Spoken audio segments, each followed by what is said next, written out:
हम लोग एक नया चैप्टर पढ़ते हैं। अध्याय का नाम है यानी चैप्टर का नाम है मेंसुरेशन।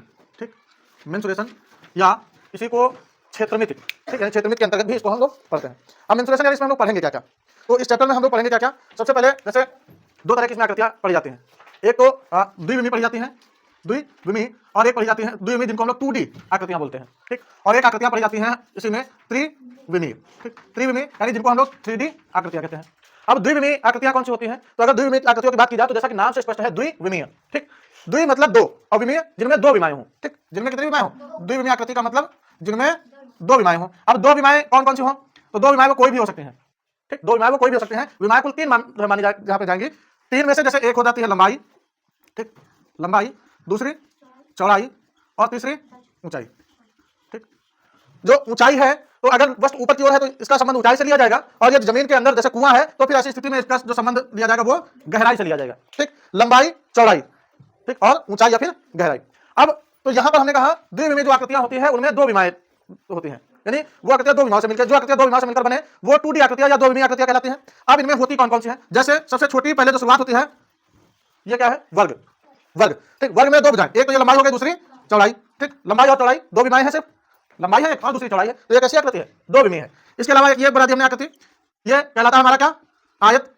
आयत कहलाता है, इसमें भी दो विमाएं हैं, एक तो ये हमारी लंबाई हो गई L और ये दूसरी चौड़ाई हो जाएगी। ठीक, ये भी दो विमीय आकृति है, यानी ये हमारी हो गई वर्ग और दूसरी क्या हो गई, आयत। इसके बाद एक तीन भुजाओं से बनी आकृति आती है, ये जैसे हमने बना दिया तीन भुजाओं वाली आकृति, तो ये कहलाएगी हमारी त्रिभुज। और ये भी कैसी आकृति है, इसमें भी ये इसकी ऊंचाई हो जाती है, ठीक, और ये इसकी लंबाई, तो इसमें भी लंबाई और चौड़ाई सिर्फ दो ही विमाएं हैं। इसके अलावा एक और आता है इसमें वृत्त। ठीक, वृत्त, तो वृत्त जो है ये भी कैसी आकृति है, दो विमीय। इसमें अगर हम देखें तो ये कैसे लंबाई हो सकती है और ऐसे ये चौड़ाई। ठीक, इनमें ऊंचाई नहीं होती है, तो ऐसी आकृतियां जिनमें सिर्फ दो विमाएं हो, लंबाई चौड़ाई हो सकती है, चौड़ाई ऊंचाई हो सकती है, कोई भी दो विमाएं, तो वो कहलाती है द्विविमीय आकृति। ठीक, अब त्रिविमीय आकृति, जो द्विविमीय आकृति होती है उनको हम इन पे बना सकते हैं बोर्ड वगैरह पे। और जो त्रिविमीय आकृति होती है, त्रिविमीय आकृतियों में क्या हो जाता है, त्रिविमीय आकृतियां जैसा नाम से स्पष्ट है क्या, त्रिविमीय आकृति, तो नाम से स्पष्ट है क्या, त्रिविमीय, त्रि मतलब तीन और विमीय मतलब विमाएं, यानी ऐसी आकृतियां जिनमें तीन विमाएं हो। तीन विमाएं कौन कौन सी, उसमें लंबाई हो सकती है, चौड़ाई और ऊंचाई, यानी लंबाई चौड़ाई ऊंचाई तीनों सम्मिलित हो। तो जब किसी आकृति में लंबाई चौड़ाई और ऊंचाई तीनों सम्मिलित हो जाए तो वो कहलाती है त्रिविमीय आकृतियां। अब त्रिविमीय में क्या आ जाता है, जैसे वर्ग, ये वर्ग आपका है, तो जब वर्गों को आप यदि वर्गों से आकृति संयुक्त करके बनाई जाए तो वो उससे एक आकृति बनती है घन। ठीक, जैसे एग्जांपल के तौर पे ये एक वर्ग था और वर्ग में एक और हमने ऊपर वर्ग रख के जोड़ दिया, ये एक आकृति बन गई त्रिविमीय, यानी इसमें ये तो इसकी लंबाई हो गई, ठीक, ये इसकी चौड़ाई हो गई और ये इसकी ऊंचाई हो गई। तो जब किसी आकृति में लंबाई चौड़ाई और ऊंचाई भी सम्मिलित हो जाए तो वो कहलाती है त्रिविमीय आकृति। एग्जांपल के तौर पे घन। इसी में एक और आकृति आती है ये घनाभ। ठीक, ये आकृति क्या कहलाती है, घनाभ। अब ये जो घनाभ जो बनता है वो ये समझ लीजिए आयतों को मिला के बनता है, आयत की तरह होता है। ठीक, तो घनाभ इसमें ये इसकी लंबाई हो गई, ये इसकी चौड़ाई हो गई और ये वाली इसकी ऊंचाई हो गई, ये घन घनाभ। इसी में एक और आकृति बनती है जाके आपकी बेलन। बेलन यानी जो ऐसे घर में बेलन सब लोगों ने देखा है, ये ऐसे, इसमें यहां से ये इसकी चौड़ाई बन गई जाके, ये ऊंचाई हो जाएगी, है ना, और यहां से जो थोड़ी इसको अगर हम आकृति में देखें तो हम बता दे रहे हैं कौन कौन सी, इसमें लंबाई चौड़ाई और ऊंचाई आ जाएगी, तो बेलन। एक और आ जाती है इसी में शंकु, और इसी में एक और पढ़ेंगे हम लोग गोला। ठीक, बेलन शंकु गोला। गोला देखो वृत्त और गोला दोनों होते तो एक जैसे हैं, वृत्त और गोला दोनों एक जैसे होते हैं, लेकिन वृत्त और गोले में अंतर होता है। गोला अगर हम यहाँ पे देखें तो ये जैसे अभी इसमें ये जो कागज है ये वाला ऊपर वाला हिस्सा ये वृत्त है। ठीक, इसमें क्या है, ये लंबाई हो गई, ये चौड़ाई हो गई, लेकिन इसकी ऊंचाई कुछ नहीं है, ऊंचाई नहीं है, तो ये अभी क्या है, वृत्त है। और इसी तरह से जैसे अगर हमको ये गेंद ले ले तो गेंद में हम इस गेंद में देखें तो अगर हम इसको देखें तो इसमें एक तो ये ऐसे यहाँ से लेकर यहाँ तक एक चौड़ाई हो गई, एक ऊंचाई हो गई और एक ऐसे ये इसकी लंबाई। ठीक, तो जब लंबाई चौड़ाई ऊंचाई तीनों सम्मिलित हो जाए तो वो त्रिविमीय आकृति कहलाती है। और जो गोला होता है, गोले में लंबाई चौड़ाई ऊंचाई तीनों सम्मिलित होती है, इसलिए गोला कैसी आकृति है, त्रिविमीय। और जो वृत्त है, वृत्त में सिर्फ क्या होती है, लंबाई होती है और चौड़ाई होती है, इसलिए वृत्त द्विविमीय आकृति है। तो जैसे अगर आपसे पूछा जाए कि वृत्त और गोले में अंतर बताओ, तो वृत्त और गोले में अंतर बता सकते हैं ना क्या, कि वृत्त जो होता है वो द्विविमीय आकृति होती है, अर्थात उसमें सिर्फ दो विमाएं पाई जाती है, लंबाई और चौड़ाई, जबकि गोला त्रिविमीय आकृति है, अर्थात उसमें तीन विमाएं पाई जाती है, लंबाई चौड़ाई और ऊंचाई। ठीक, अब ये जो आकृतियां, कुछ आकृतियां तो हमने बना दी है, लेकिन कुछ आकृतियों को हम लोग देखते हैं। जैसे अगर हम ध्यान से देखें तो ये एक इतना ये शेप, तो ये एक वर्ग है, ये इधर ये पूरा अगर हम बंद कर दें सब इधर वाला हिस्सा, तो ये जितना दिख रहा है ये वाला हिस्सा तो वर्ग है। वर्ग का मतलब ऐसी आकृति जिसकी चारों भुजाएं बराबर हो। वर्ग की परिभाषा क्या है, जिसकी चारों भुजाएं बराबर होती हैं वो क्या कहलाता है, वर्ग कहलाता है। और हमने बताया कि वर्ग से ही घन बनता है। ठीक, अब देखो ये एक वर्ग था, अब इसको हमने, और ये देखो ये दूसरा वर्ग आ गया, दो वर्गों को हमने जोड़ दिया, इसके बाद यहाँ से ये तीसरा वर्ग आके जुड़ गया, ये चौथा वर्ग और ये पांचवा वर्ग, सबको एक दूसरे से जोड़ दिया, ये क्या बन गया हमारा, घनाभ, मतलब घन बन गया। क्या बन गया, घन। अब घन जो होता है, जैसे हमने बताया वर्ग की चारों भुजाएं बराबर होती हैं, वैसे ही घन की भी सभी भुजाएं बराबर होती हैं। ठीक। अब घन के बारे में कुछ प्रॉपर्टी याद रखो कि घन में जैसे पूछा जाता है कि घन में क्या क्या पाया जाता है, ये खासकर कक्षा 6 में पूछा जाता है कि घन में पाया क्या जाता है। एक तो जैसे ये वाला जो ऊपर वाला हिस्सा है इसको बोला जाता है पृष्ठ, इसको क्या बोला जाता है, पृष्ठ बोला जाता है। ये जो किनारा है इसको किनारा, और ये जो कोने हैं इनको कोर यानी शीर्ष। ये कोर हो गए किनारा कोर, ये शीर्ष, और ये पृष्ठ यानी फलक पूछा जाता है। तो इसमें जैसे क्वेश्चन पूछता है आपसे, क्वेश्चन पूछेगा कि कितनी फलक होंगी, कितनी कोर होंगी, कितने शीर्ष होंगे। ठीक। तो अब जरा फलक देखो, पृष्ठ कितने बनेंगे इनमें, तो एक नीचे एक ऊपर, दो ये हो गए, एक ये दाईं ओर 3, बाईं ओर 4, एक आगे 5 और एक पीछे ये 6। तो कितने पृष्ठ बने 6, तो 6 इसके फलक बन गए। ठीक। अब कोर मतलब किनारे, तो इसमें किनारे देखो कितने बनेंगे, एक किनारा ये वाला, दूसरा 2, 3 और 4, 4 आगे बने। इसी तरह से 4 किनारे पीछे बनेंगे। ठीक। तो 4 4 कितने हो गए 8, इसके बाद में यानी 4 आगे 4 पीछे। अब बचे कितने, गिनो भाई, ना गिन पा रहे हो तो सीधा सीधा खोल दो इसको, ऐसे खोल सकते हैं है ना, 16। अरे यार यहां से देखो, बस कंफ्यूजन होगा तो यहां से इसमें देखो, इसमें देखो। एक ये हो गया, ये 2 हो गए, ये 3 और ये 4, ये वाली लाइन 5 है ना, ये वाली लाइन 6, ये वाली लाइन 7, ये वाली लाइन 8। अब नीचे वाली चल, ये हो गई 9, ये 10, ये 11 और ये इधर वाली 12। तो कितने कोण निकले, यानी किनारे कितने निकले 12। और शीर्ष कोने, कोने कितने हैं गिनो, 1 2 3 4 5 6 7 8 8। ठीक, बात समझ आ गया। यही घनाभ की अगर बात की जाए तो घनाभ में भी, घनाभ किससे बनता है, तो घनाभ में बताया घनाभ बनता है जाके किससे, आयत से। घनाभ किससे बनता है, आयत से बनता है। तो आयत की परिभाषा हम लोगों ने पढ़ी है। आयत की परिभाषा में क्या पढ़ा है हमने, आयत की परिभाषा में क्या पढ़ा है, आयत में आमने सामने की जो भुजाएं होती हैं वो बराबर होती है, आमने सामने की भुजाएं बराबर होती हैं। तो अब जरा देखो ये क्या है, घनाभ है ना। अब इसमें अगर हम देखें ध्यान से तो ये इसकी, ये लंबाई हो गई, ये इसके बराबर हो गई ऊपर वाली के, हो गई ना बराबर, ये वाली साइड यानी ये ऊंचाई का एक दूसरे के बराबर है। ठीक। तो जो घनाभ होता है वो आयत से मिलकर बनता है। घनाभ किससे मिलकर बनता है, आयत से मिलकर बनता है। तो अब इसमें जरा ध्यान से देखो कितनी विमाएं बन रही, 3। कैसे, एक ये हो गई, ठीक, दूसरी ये हो गई और तीसरी है ना, लंबाई चौड़ाई और ये ऊंचाई। तो ये कैसी आकृति है, त्रिविमी, यानी जिसमें लंबाई चौड़ाई और ऊंचाई तीनों आ जाए तो वो त्रिविमी। अब अगर इसमें भी हम पूछे कि फलक कितनी होंगी, कोण कितने होंगे, शीर्ष कितने होंगे, तो बता सकते हैं आप जितने घन में होते हैं उतने ही घनाभ में भी होंगे, जितने घन में होते हैं उतने किसमें होंगे, घनाभ में होंगे। ठीक। तो बात समझ में आ गई ना, घन घनाभ। इसके बाद वृत्त के बारे में हमने बता दिया है, वृत्त हमारी द्विविमीय आकृति है, गोला त्रिविमीय आकृति है। इसके बाद एक और हमने बताया है बेलन, बेलन के बारे में, यानी बेलन जिसको लोग इंग्लिश में बोलते हैं सिलेंडर। ये देखो अभी अगर हम इसको खोल दे तो ध्यान देखो, इसमें ये लंबाई हो गई है ना, ये चौड़ाई हो गई, लंबाई चौड़ाई, और ऐसे हमने जैसे ही सम्मिलित कर दिया।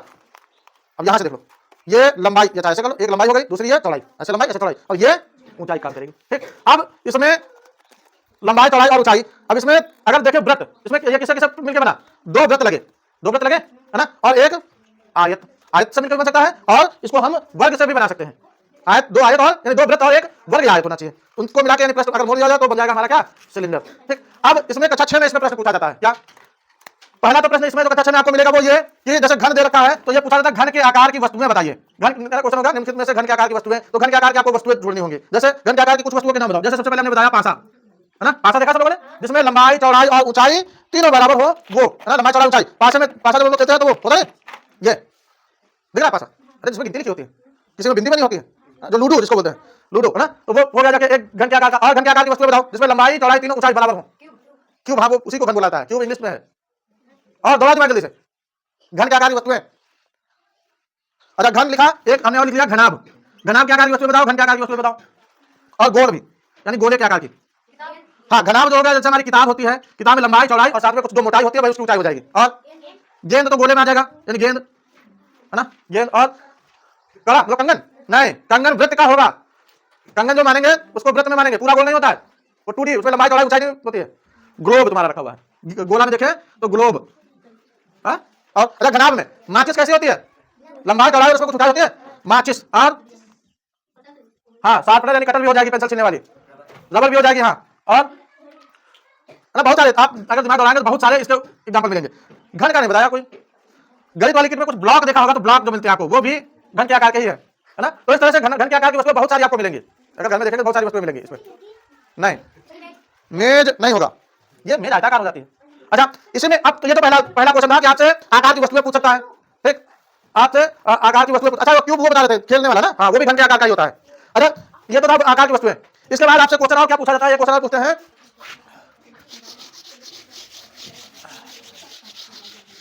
इसके बाद क्वेश्चन पूछा जाता है कि तल कैसा है, तल कैसा है मतलब समतल है या फिर वक्रतल। ठीक, वस्तुओं के नाम दे देता है और उसमें से आपसे पूछा जाएगा कि ये वक्रतल है कि इसका तल वक्रतल है या समतल। तो वक्र का मतलब होता है थोड़ा सा घुमावदार, यानी जो जिनमें गोलाई आ जाए, ठीक, जिनमें गोलाई आ जाए वो होंगे वक्रतल, और जो एकदम सपाट हो वो कहलाएंगे समतल वस्तुएं। एग्जांपल के तौर पे जैसे पासा, तो पासे को देखेंगे तो पासा कैसा होता है, एकदम सपाट होता है, बराबर होता है ना, ये स्थिति बराबर है तो ये कहलाएगा समतल। पासा कैसा है, समतल है। ब्लॉक कैसा होगा, वो भी समतल होगा, है ना। इसके बाद इसमें कई सारे आपको एग्जांपल मिलते हैं, जैसे खीरा, एक था क्वेश्चन में, खीरा, पाइप, है ना, बेलन, है ना, इसके बाद में संदूक, है ना, गेंद, क्वेश्चन, है ना, इसके बाद शंकु। आपसे इसमें क्वेश्चन पूछा जाता है कि इसमें कौन कौन से तल होंगे। जैसे एक क्वेश्चन था इसमें ऐसे मिलान था ना, वक्रतल, समतल और जिसमें दोनों, जिसमें वक्रतल और समतल दोनों। तो यहाँ पे जैसे अगर हम देखेंगे तो खीरा कैसा होता है, खीरा कैसा होता है, हाँ, वक्रतल होता है, समतल होता है, ये दोनों होते हैं उसमें। खीरा ऐसा तो होता है गोल ऐसे, तो कैसा पूरा वक्र है ना, तो ये इसका जो तल होता है वक्रतल होता है। पाइप, पाइप अगर देखें तो पाइप में ये तो जैसे पाइप किस तरह से बनेगा, बेलन की तरह, तो जो बेलन होता है इसमें ये वाला तल तो समतल हो गया, इधर वाले हिस्से बराबर सपाट, और ये वाला हिस्सा गोल हो गया, तो इसमें पाइप में दोनों होते हैं, समतल भी होता है और वक्रतल भी होता है, ठीक। बेलन वो भी, उसमें भी दोनों होते हैं। संदूक, संदूक में कैसा तल होता है, संदूक यानी संदूक का मतलब बक्सा भाई, बक्सा कैसा है, समतल है, ठीक। गेंद कैसी है, गेंद का तल कैसा है, वक्रतल है, ये वक्रतल ऊपर वाला। और शंकु, शंकु देखो हमने 3 आकृतियां लिखी थी, यानी कुछ आकृतियां लिखी थी, बेलन, शंकु और गोला। गोले को बता चुके हैं। शंकु, शंकु होता क्या, जैसे हम लोगों ने बर्थडे वाली टोपी देखी थी, है ना, बर्थडे वाली टोपी, तो वो ऐसी बनी होती है इस तरह से, ये शंकु, इसी में नीचे। तो इसमें बताओ वक्रतल कितना है, कितना समतल है, वक्रतल है एक, ये नीचे सपाट है, और ये वाला हिस्सा वक्रतल हो गया, ठीक। तो इसमें एक वक्रतल और समतल, यानी समतल और वक्रतल दोनों है किसमें, शंकु में, ये ऐसे, ठीक। तो ये आपके क्वेश्चन कुछ थे जिनमें समतल, वक्रतल और ये दोनों आकृतियां वो पहचानने के लिए बताया गया। इसके बाद आपसे फलक और कितने फलक हैं, कितनी कोर है, कितने किनारे हैं, इनके लिए हमने बताया, ठीक। इसके बाद अब जो फार्मूले की बात आती है, जैसे कक्षा 6 में हम लोग पढ़ेंगे घन, घनाभ, इनके आयतन और क्षेत्रफल के बारे में पढ़ा जाता है कि घन का आयतन बताइए, घनाभ का आयतन बताइए, है ना, घन का पृष्ठीय क्षेत्रफल बताइए। तो उसके कुछ फार्मूले ध्यान से लिख लो। जैसे सबसे पहले आकृति हम लोग बता रहे हैं किसके बारे में, घन के बारे में। अब घन, घन, घन की सभी भुजाएं कैसी होती हैं, घन की सभी भुजाएं कैसी होती हैं, बराबर होती है, ठीक। तो घन, घन में सबसे पहली जो आती है आयतन, सबसे पहले आकृति में जो सबसे पहले माप निकाली जाती है वो आयतन की बात की जाती है। तो घन का आयतन, आयतन किसी भी आकृति का निकालना हो हमें फार्मूला बताना चाहिए, उसका आयतन का फार्मूला था लंबाई गुणे चौड़ाई गुणे ऊंचाई, तीनों आकृतियों का आपस में गुणा कर दो, पता चल जाएगा उसका आयतन कितना है। अब यहाँ पर है घन, तो घन में क्या होता है, जो भुजा होती है वो तीनों बराबर होती है ना, घन में तीनों भुजाएं बराबर होती हैं। तो यहाँ पर पहली भी भुजा ऐसे रख दिया, यानी अगर हम इसकी भुजा की माप मान ले ए, ये लंबाई ए है, इसकी चौड़ाई भी ए और ये ऊंचाई भी ए है, तो लंबाई ए, चौड़ाई ए, ऊंचाई ए, तो ये कितना गुणा में घातें जुड़ती है, तो एक की घात आ गया कितना 3, और एक क्या थी हमारी भुजा थी, तो फार्मूला क्या बनेगा, भुजा की घात 3। तो आपसे क्वेश्चन पूछा जाएगा घन का आयतन बराबर क्या होता है फार्मूला, तो घन का आयतन बराबर होता है भुजा की घात 3, ठीक। इसके बाद अगला घन का संपूर्ण पृष्ठ, संपूर्ण पृष्ठ की बात की जाए तो घन का संपूर्ण पृष्ठ का जरा फार्मूला बताओ क्या होगा। तो अगर पूछा जाए तो सबसे पहले हमें यह बता दो घन में पृष्ठ कितने होते हैं, घन में कितने पृष्ठ होते हैं यानी फलक, तो 6 होते हैं, तो घन में पृष्ठ होते हैं 6, ठीक। अब इसके बाद में एक का निकालो क्षेत्रफल, है ना, क्योंकि 6 पृष्ठ जो होते हैं सभी कैसे होते हैं, बराबर होते हैं, 6 पृष्ठ जो होते हैं वो सभी कैसे होते हैं, बराबर होते हैं। यानी जैसे हम एक का पृष्ठ निकाले क्षेत्रफल, तो हमसे इसमें कितने पृष्ठ जोड़े गए हैं, ऊपर कितने जोड़े गए, 1 2 3 4 5 6, तो 6 से गुणा कर दे, तो एक का पृष्ठीय क्षेत्रफल होता है भुजा की घात 2, यानी एक वर्ग का क्षेत्रफल कितना होता है, भुजा की घात 2, तो इसमें कितने वर्ग जुड़े हुए हैं 6, तो इसलिए इसका फार्मूला क्या था 6a² या 6 गुणे भुजा की घात 2, ठीक। इसके बाद आगे पृष्ठीय क्षेत्रफल, घन का संपूर्ण पृष्ठ ये हो गया। इसके बाद पृष्ठीय क्षेत्रफल या ये कह सकते हैं घन का वक्र पृष्ठ, वक्र पृष्ठ, तो घन का वक्र पृष्ठ, वक्र पृष्ठ में देखो वक्र पृष्ठ जब भी कहा जाता है तो उसमें ऊपर और नीचे वाला नहीं जोड़ा जाता है, ठीक। तो घन को अगर हम जोड़े तो इसमें ये ऊपर और नीचे वाला हटा दो, तो कितने पृष्ठ बचे, कितने वर्ग बचे 4, तो 4, और एक पृष्ठ का क्षेत्रफल होता है यानी एक जो फलक है उसका क्षेत्रफल होता है भुजा की घात 2, क्यों, क्योंकि वर्ग है, एक वर्ग का क्षेत्रफल भुजा की घात 2, तो इसमें कितने वर्ग जुड़े हैं 4, तो इसलिए 4 गुणे भुजा की घात 2, ठीक। ये तो था हमारा घन में। इसी तरह से घनाभ में भी चलता है, ठीक। घनाभ में, तो घनाभ का सबसे पहले आयतन निकालो, तो घनाभ का आयतन की जब बात की जाएगी तो आयतन हमने कहा कोई भी निकालो, फार्मूला होता है लंबाई गुणे चौड़ाई गुणे ऊंचाई, तो घनाभ, घनाभ की आकृति बनती है ऐसे, ठीक, ये घनाभ की आकृति बनती है। तो इसमें कितने, अब ध्यान से देखो इसमें कितने आयत सम्मिलित हो रहे हैं 2, ठीक। तो आयत 2 सम्मिलित हो रहे हैं, तो एक की लंबाई यल है, उसकी चौड़ाई भी और गुणे ऊंचाई h, तो आयतन का तो फार्मूला यही हो जाता है घन का आयतन v बराबर LBH, यानी लंबाई L से लेंथ यानी लंबाई b से वृत्त चौड़ाई और हाइट h ऊंचाई, ये घनाभ का आयतन का हो गया। इसके बाद घनाभ का वक्र पृष्ठ, घनाभ का वक्र पृष्ठ, तो वक्र पृष्ठ, वक्र पृष्ठ में फार्मूला क्या होता है लंबाई 2 ब्रैकेट में लंबाई प्लस चौड़ाई और गुणे ऊंचाई, ये होता है घनाभ का वक्र पृष्ठ का फार्मूला। इसके बाद संपूर्ण पृष्ठ का अगर कहा जाए, संपूर्ण पृष्ठ, तो घनाभ का संपूर्ण पृष्ठ का फार्मूला होता है 2 ब्रैकेट में लंबाई गुणे चौड़ाई प्लस चौड़ाई गुणे ऊंचाई, फिर प्लस ऊंचाई गुणे लंबाई, या इसको हम शॉर्ट में ऐसे भी लिख सकते हैं, क्या लिख सकते हैं, संपूर्ण पृष्ठ बराबर, संपूर्ण पृष्ठ बराबर 2 ब्रैकेट में L और चौड़ाई B, फिर प्लस B एच, फिर प्लस एच और एल। ठीक, ये समकोण प्रेस का फार्मूला हो गया। तो सब लोग ये फार्मूले जरूर याद करके, कौन कौन से घन और घनाभ के। ठीक, इसके बाद इसके जो सवाल है वो हम लोग कल बताएंगे।